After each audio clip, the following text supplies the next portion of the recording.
Hey, hi, how are you? How are you doing? Thank you so much for joining me today. Today, we're gonna be doing an interesting video that is very last minute and not planned. So, I have currently just finished a couple of reads, very closely, back to back. I read multiple books at a time, and over this past weekend, just the way the books lined up, I finished 3 books really closely. I very rarely clear my currently read shelf. I'm always halfway through something else. So it's like, oh, I have the next thing to go to. But for the past 2 days, I have been not reading at all, and I have no desire to read. I can really feel a reading slump coming on, and I don't want that to happen. So that is why we're here today. Welcome to I'm trying to fight a reading slump. So I was trying to figure out what I wanted to read, naturally. That's why we're making a video. A while ago, I read the first 20 pages of Love is a Revolution. Love is a Revolution by Renee and I really liked it. I liked the setup, I liked the premise, it sounded good, right? Put it down because I was reading other things at the time. I actually have this on my little Goodreads list of some of my most anticipated releases of 2021. So that's very important. I'd like to read this at some point. For some reason, just no desire to pick it up, but I want to read it, but I don't want to. It's so confusing. Then what I decided to do was I picked up another book. One of my backlists. This is We Are Okay by Nina LaCour. I read Nina LaCour's most recent release, Watch Over Me, and really liked it. It was good, I liked it, but I know that I'm going to like this a lot more. This book deals with grief, whatever. We'll get into that if I pick it up. So I decided tonight, I don't feel like reading, but you know what? I'm gonna read the first 20 pages. Good, I liked it. Don't want to keep reading. It's good. The other book that I'd like to see, if I'd like to pick up, is When We Were Magic by Galey, and see how this goes. I've been excited for this book for a while. Girl gangs, I'm all about it. So I think that this is going to be a book I really enjoy. However, I read multiple things at a time. So what are we gonna do about that? This is chaotic. I currently have The Project by Courtney on audiobook on loan from the library.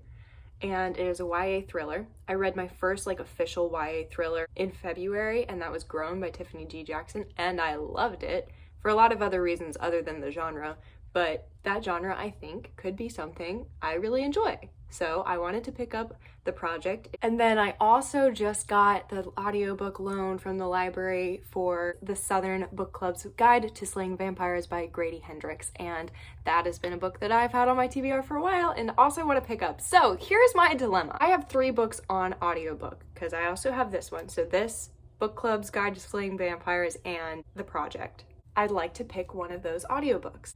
And then 2 physical books, Love is a Revolution or We Are Okay. The way my days are structured, especially around my work, I am able to listen to audiobooks during certain times of my day, depending on what I'm doing, what task I'm trying to complete. But of course, physical books I can only read in the evening. So tonight, I'm not going to push myself to pick, I need to push myself to pick an audiobook as well, because if I don't, I'm going to go into work and be like, oh, I don't know what I want to listen to. It's actually really funny how stressed. This is meant to be fun. That's what I need to remember through this. I read for enjoyment. I'm a mood reader. I pick up what I feel like picking up. So let's do the physical books first. We Are Okay is a little bit of a more intense read. It's a study on grief as this young girl who has just moved to her first semester of college has lost a family member, and she has not reached out to any of her friends or family from her old town. Now it is December, it's Christmas break, and one friend, her lifelong best friend from her old hometown, comes to visit, and she has to face a lot of the grief and a lot of the loneliness that she's been experiencing. And I think that this book is going to be very poetic and beautiful and tough, but in a comforting way, if that makes any sense. So it's short. I love Nina LaCour's writing, and I would love to pick this book up. The next book I have is Love is a Revolution. This book follows our main character, Nala Robertson. She's in high school, and she goes to a sort of activist group get-together, something she's not totally interested in. But she goes because it's her cousin's birthday, and that is the way her cousin chooses to spend her birthday.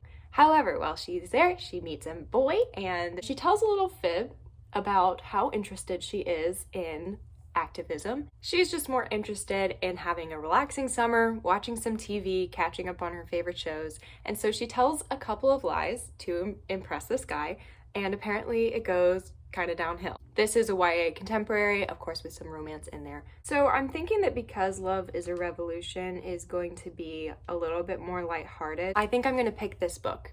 For no other reason than I am a mood reader and I'm more in the mood for this book. So I'm gonna read Love is a Revolution. Oh, it's so intimidating saying that, because like, what if I get more into it and I don't like it? You know what? It's okay. I'm gonna try it. It's on my anticipated list and I've been excited. So I'm gonna read it. I hope you all have enjoyed listening to me try and decide what my next book is gonna be. Tune in later for when we do the same thing for an audiobook. Hey, so I have been reading Love is a Revolution. I took a shower, moisturized, that's why my face is so shiny, and I am at around page 50 now. So I read another 30 or so pages and really enjoying it. I'm glad I've picked it up. I'm gonna keep reading, but I wanted to check in because there's a Bible verse in here, and her grandma has like a Bible that she leaves out on her coffee table each time Nala goes to visit her.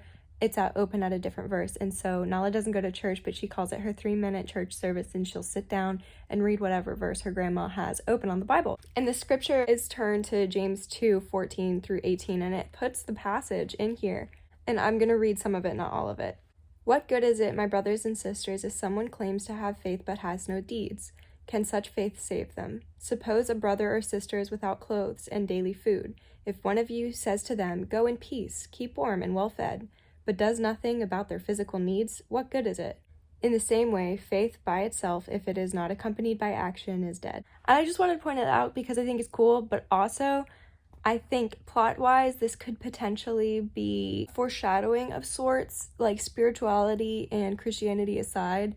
Faith versus action, what you say versus what you do, is a theme in books that I think is going to get explored here. So I'm excited for that. Okay, I'm going to keep reading. Bye. So I've just completed 50 pages tonight of Love is a Revolution. I'm on chapter 6. Yeah, it's pretty fun. So Nala has met Ty and they kind of hit it off. She told a few fibs about what she likes to eat and how she likes to spend her free time in order to impress him, get him to like her. Ty is a really great guy. He's focused and passionate and just wants to leave the world a better place. Overall, I'm really enjoying it so far and I'm happy that I picked it up. So let's get down to business. I have got to pick an audiobook tonight. Like I said, my two options are The Project by Courtney Summers and The Southern Book Club's Guide to Slaying Vampires. My reasoning for picking up multiple books at a time is because I'm often in the mood for different things. However, if I'm picking up Love is a Revolution, which is a YA contemporary, and The Project is a YA thriller, I don't know if I think it would be best for me to pick up The Southern Book Club's Guide to Slaying Vampires because that's an adult book and it's a thriller-y. It's like a dark comedy is my understanding of it. I actually know very little about the book, but I already listened to the first 10 minutes of The Project, so is that a commitment? I don't know. Already marked it as currently reading on Goodreads. That's a dumb reason to read a book. I'll be reading 2 anticipated releases at one time. That's a lot. Ugh, I don't know. I'm leaning towards The Project. Even though they are both YA, I'm hoping that The Project being a thriller and also some of the synopsis is giving me some cultish vibes. I'm hoping that it will be enough of like a difference between Love is a Revolution that I am gonna like it and feel stimulated by it. Okay, I've officially made my decision. I am going to listen to The Project by Courtney Summers. Anyways, I appreciate you bearing with me and we are going to have a productive reading time and it's gonna be good. So stay tuned and we're gonna work through these books together. Hello friends, how are you? I am on my lunch break at the moment and I just wanted to quickly pop in and talk about what I have been listening to for The Project by Courtney Summers. This book, like I said, is a YA thriller, however, it's reading a lot more like an adult book. Before I started driving, I was trying to get a way to stand my phone up so I could talk while driving, and that wasn't working, so this is the angle that you're gonna get. So yeah, The Project is definitely reading like a more adult book. Essentially, these two sisters are estranged because one of them, after an accident in which their parents died, one of them decided that they wanted to join this religious group called The Project. That sister's name is B, and Lo, her name is Gloria, but they call her Lo. It was like not okay with that. It was really hard for her to accept that her sister was seeking relief from grief in that way.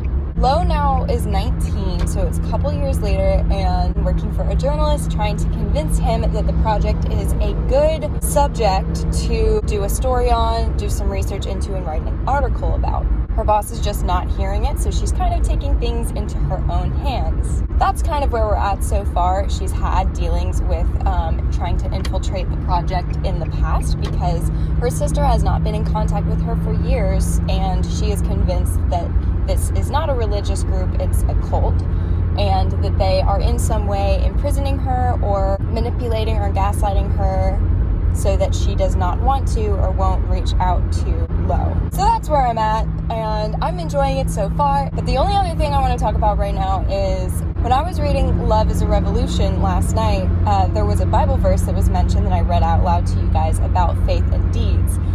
And literally in this book, I kid you not, it quotes, not that specific Bible verse, but it quotes like a part of that Bible verse where it just says, faith without works is nothing.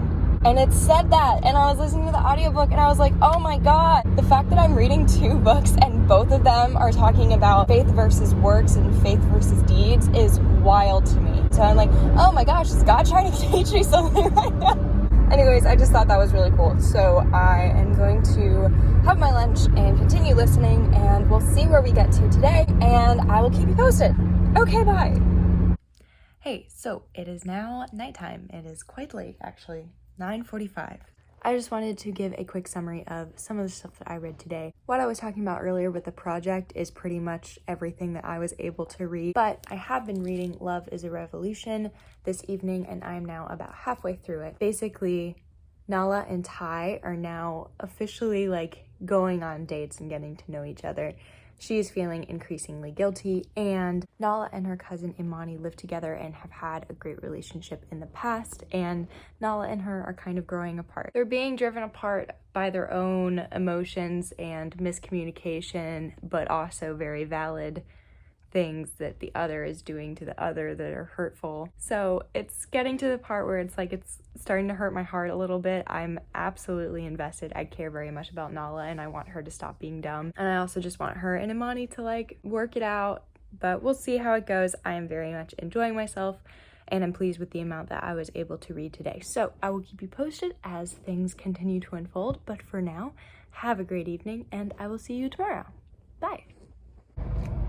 Hi guys, it's Liv. I'm in my car again. I'm on my way back from an appointment this afternoon, and I just wanted to touch base and tell you a little bit about what I have been listening to for the project by Courtney Summers. Now Lo has made contact with the leader of this religious group or cult, depending on who you ask, and he has offered her an exclusive interview with him and is basically going to spill all and allow her an opportunity to expose him. He knows her intentions. He knows that she thinks he is basically a cult leader, and he is so confident that she's not going to find what she thinks she's going to find, that he's like opening up like an all access interview thing. She went to the first interview.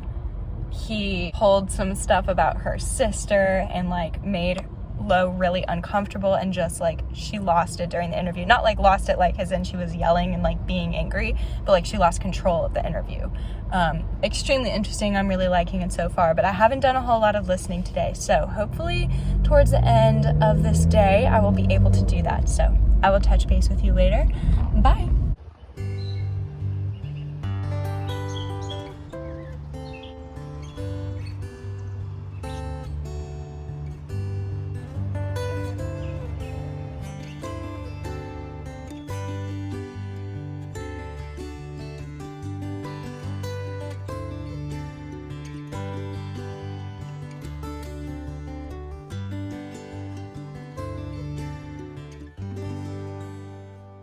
Okay, so I am here wanting to talk a little bit more about Love is a Revolution. I just have a lot of very heartwarming feelings right now. Essentially, we've kind of come to the climax of the story in which Nala just gets called out for the lies that she's been telling. No sort of resolution has happened, but you are watching Nala go through a lot of guilt and shame for some of the white lies that she's told and the people that she has hurt, her friends and family both. It's very good. I'm really enjoying it. I don't know where I'm at This is just reminding me why I love to read. And Nala has good intentions, and she just has not been following through and not been making the tough decisions, you know? She's been taking the easy way out. It's very interesting, and it's cool to see her get confronted so abruptly. It happened a lot sooner than I thought it was going to. Sometimes I find these conflicts in books, especially in contemporary, happen so late in the book that the wrap up and the conclusion of apologies and reconciliation in a relationship can happen really fast. And so it doesn't seem as genuine, but we still have a good chunk to go. How much? 233 out of 289. Oh, I don't have as much as I thought. I don't know, it's like 40 or 50 pages. And so even still, that is a lot more than sometimes what you'll find in other contemporaries. So I'm very pleased. I'm gonna keep reading. I don't know if I'll check in with you later tonight. I don't know if I'll finish this tonight, but yeah, I'm very much enjoying this, and I think people should read this book. It's very good so far. So I've just finished Love is a Revolution by Renee Watson and really liked it a lot. It's a very good book. I'm giggling because I just don't know how to process words and thoughts. Very healthy and loving resolution. It is definitely YA, as in the style of writing. However, it definitely hits very hard and has a lot of really cool lessons. And Nala's grandmother is one of my favorite characters. She is just like so fun all across the board and has great advice and is equally challenging as well as empathetic.